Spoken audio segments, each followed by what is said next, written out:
So talk about the strategy, making that big move about 1K and kind of how the race played out for you.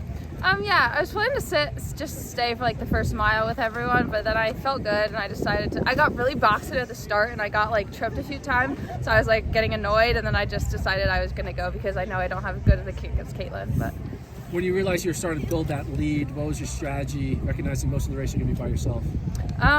Just go for it, honestly. That was my strategy.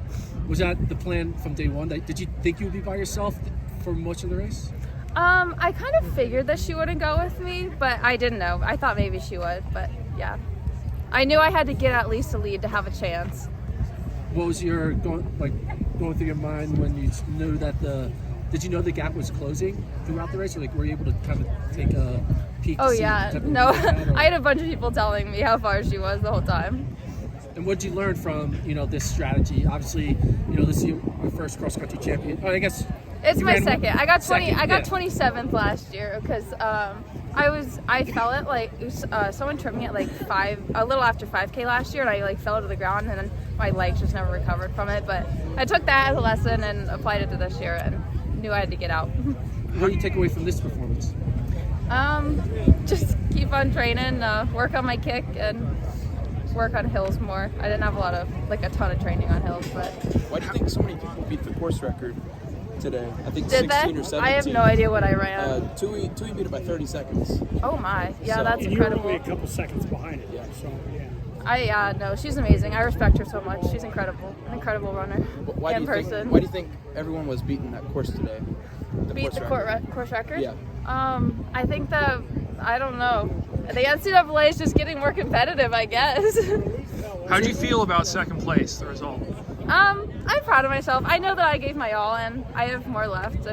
I'm only a sophomore eligibility-wise, and only 20 years old, so I've got a long way to go. Yeah. It looked early in the race, there was one or two places where you might not have hit the tangents. Was that something you noticed, Okay. or was that a regret? My coach keeps telling me this. I never run the tangents on any race. I don't really know what the tangents are. I don't know how to tell what they are, so I always just follow the cart, and so I always end up running more than I should be, but it is what it is. Yeah. Was there anything different about this race compared to like SECs or any of the other cross-country races you ran? Yeah, I've never run in this cold in my life. I ran with no socks on. I could not feel my feet the entire time. I was like gripping my hand warmers the whole time. I was like just trying to stay warm. I was like, just pretend you're in Florida. Cold is a mindset, you know?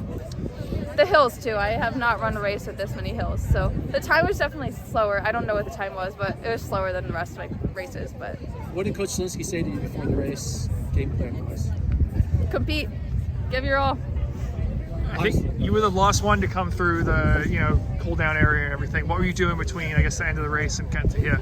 I had to go to the ESPN and do an interview with Anderson, and then I was putting on my double pairs of pants and trying to warm up. Yeah. What goes through your mind when Katelyn came up and was making the pass on you? What are you thinking in that moment?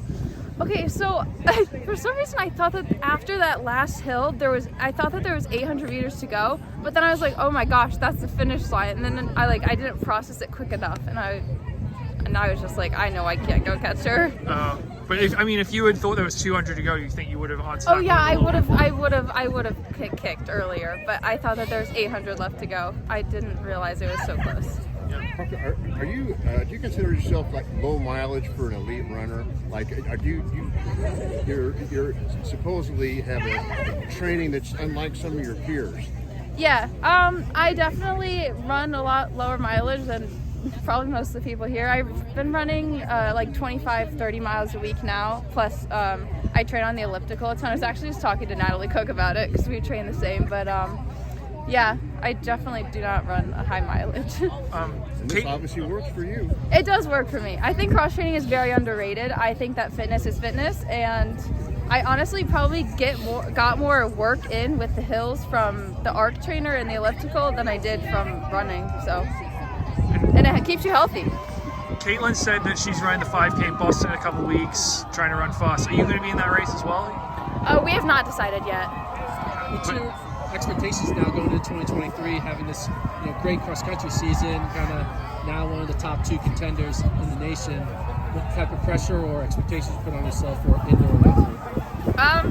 I'm just gonna keep on training, keep doing what Slinsky says, try my best, and just go out there and keep competing. And no woman in the NCAA history has broken 15 minutes in the 5K. Is that a goal of yours for this next season? I'm just gonna do whatever I'm capable of. I'm just gonna try my best. All right. Thank you for the time, Parker. Thank you. Nice.